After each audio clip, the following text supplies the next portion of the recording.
안녕하세요. 20년 동안 전국의 아파트 개별난방 전환 공사를 직접 담당해온 현장 전문가 아파트 개별난방 임시입니다.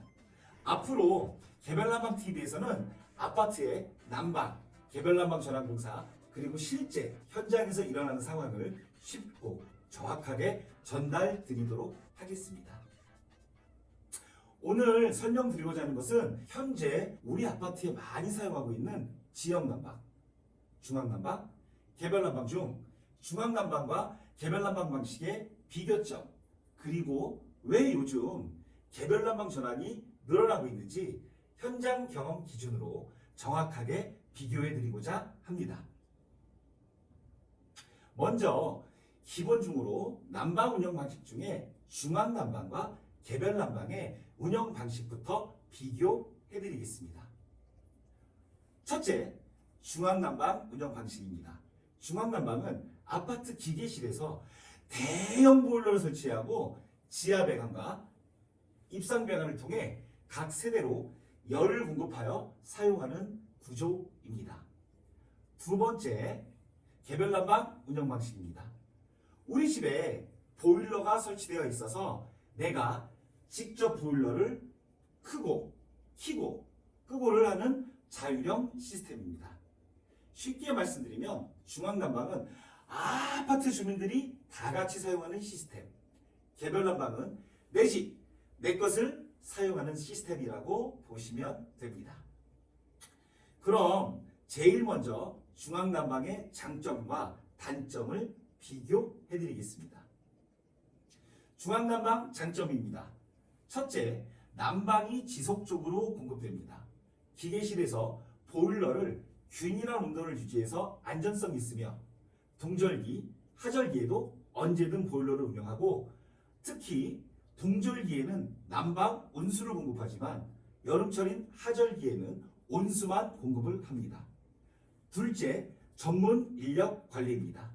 아파트 기계실에서는 24시간 동안 전문 관리 인력이 배치되어 난방 운영에 안정적입니다. 셋째, 대형 보일러를 사용하기 때문입니다. 대규모 열 효율이 좋으며 각 지역에 따라 사용할 수 있는 올바른 연료를 사용하고 있습니다. 하지만 실제 현장에서 보면 단점이 크게 있습니다. 첫 번째, 사용의 자유가 없습니다. 내가 원할 때 보일러를 켜고 끄고 할 수가 없습니다. 모든 아파트 관리실에서 하절기, 동절기를 구분지어 일괄적인 시간으로 운영하기 때문입니다. 둘째, 난방층 불균형, 즉 층별, 라인별 온도가 다르게 나타납니다. 이 부분 때문에 오래된 중앙난방 아파트일수록 민원이 굉장히 많습니다. 세 번째, 여러분들이 내시는 관리비 문제입니다. 보일러를 사용하지 않아도 우리 집 온도를 올리지 않아도 난방 비용은 균일하게 부과가 됩니다. 네 번째, 오래된 아파트, 즉 우리 아파트 중앙난방의 배관 노후화 문제입니다. 시간이 오래 지났기 때문에 배관이 부식되고 누수 위험이 굉장히 커집니다. 다섯 번째, 열 손실입니다. 기계실에서 전문 인력들이 보일러를 떼고 각 세대로 열을 이동하는 과정에 계속 열 손실은 일어납니다. 하지만 이 열 손실은 결국 비용을 주민들이 나누어서 부담하게 됩니다. 제가 20년 동안 현장을 다니면서 가장 많이 확인하고 가장 많이 받는 민원은 바로 노후된 아파트의 배관 문제입니다. 실제 아파트에서는 보일러 내부식으로 인한 누수, 자율적으로 여닫는 밸브의 녹 발생, 뜨거운 물을 돌려주는 급탕순환 펌프의 누수, 각종 배관 부식 및 노후화 문제와 공급 문제들이 지속적으로 발생되고 있는 게 중앙난방의 단점입니다. 이와 관련하여 오래된 보일러의 사용은 위험성도 많고 각 언론 보도를 통해서도 꾸준히 확인되고 있습니다.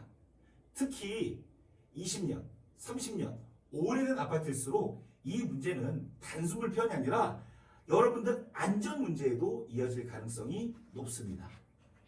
이제 가장 중요한 중앙난방과 개별난방의 관리비 비용 차이입니다. 중앙난방과 개별난방은 요금이 계산되는 구조 자체가 완전히 다릅니다. 먼저 한 달에 한 번 내는 관리비 구조. 중앙난방은 기본 관리비, 세대 보일러 사용과 함께 포함되어서 부과됩니다.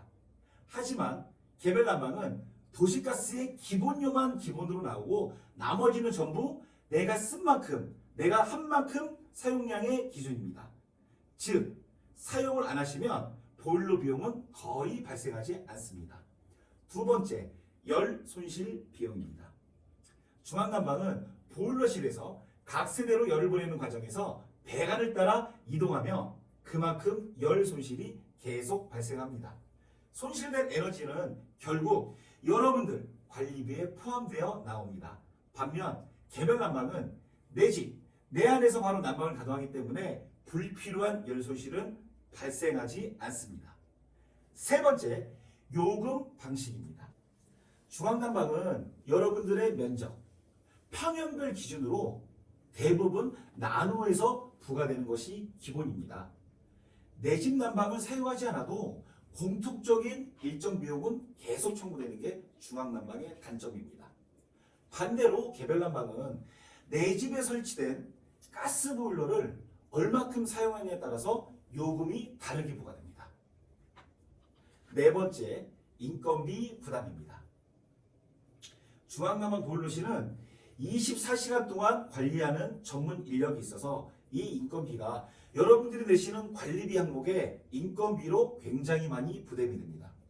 하지만 개별난방으로 전환이 되면 이 비용은 굉장히 떨어지고 여러분들이 내는 관리비가 굉장히 줄어듭니다. 정리하자면 중앙난방 관리비는 편한 대신에 비용이 많이 부과되는 게 있고 개별난방은 내 집, 내 것을 사용하기 때문에 기본 관리비에 내가 사용한 만큼의 도시가스 요금이 발생되게 됩니다. 결론적으로 중앙난방과 개별난방 두 개의 시스템을 전체적으로 비교했을 때 개별난방이 여러분들한테 훨씬 유리하고 합리적인 시스템입니다. 여러분, 저는 20년 동안 전국의 모든 아파트를 돌아다니고 현장에서 직접 중앙난방과 개별난방 공사를 진행해 오면서 이런 변화를 가장 가까이에서 직접 지켜봐온 부분입니다. 여러분들이 개별난방 전환에 궁금하신 점이나 내 집, 우리 아파트 공사 방법이 궁금하시면 댓글이나 연락을 주시면 제가 방문하여 그 아파트에 맞는 정확한 기준을 안내해 드리겠습니다. 오늘 영상에 도움이 되셨다면 구독과 좋아요는 부탁을 꼭 드리며 다시 한번 말씀드리지만 혹시라도 여러분들이 개별난방에 관심이 더 있으시고 연락을 주시면 제가 직접 방문하여 여러분들 아파트가 볼 수 있는 TV를 열어드리도록 하겠습니다. 다음 영상에서는 개별난방 공사의 실제 진행 상황과 과정, 방법 등을 현장 기준변으로 자세히 설명해 드리도록 하겠습니다. 여러분, 아파트 개별난방 TV 개별난방 임시였습니다. 감사합니다.